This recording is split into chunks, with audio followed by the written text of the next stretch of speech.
السلام عليكم وأهلا وسهلا ومرحبا بكم في هذا الفيديو. إذا أعجبكم هذا الفيديو اضغطوا على زر لايك، وإذا كنتم أول مرة تزورون هذه القناة اشتركوا فيها وفعلوا الجرس لتتوصلون بكل جديد.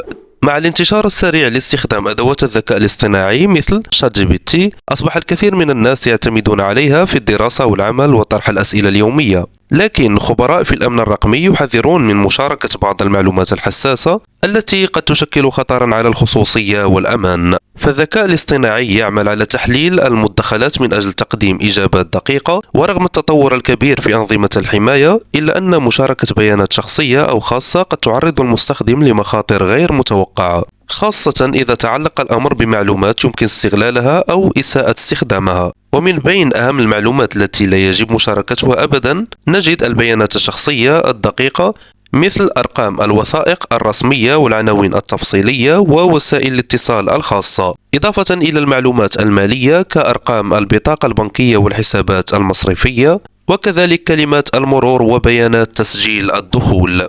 كما ينصح بعدم مشاركة المعلومات الصحية الحساسة أو الملفات المهنية السرية أو المحادثات العائلية والخاصة أو الصور والوثائق غير المنشورة، فضلا عن بعض المعطيات التقنية التي قد تؤثر على الأمان الرقمي للأفراد أو المؤسسات. وفي النهاية يجب التنبيه إلى أن ما ذكر ليس سوى أمثلة فقط، إذ توجد معلومات أخرى لا تقل خطورة عند مشاركتها مع الذكاء الاصطناعي. لذلك يبقى الحذر والوعي هما الأساس، وعدم مشاركة أي معلومة قد تضر الخصوصية أو السلامة الرقمية مهما بدا الأمر بسيطا.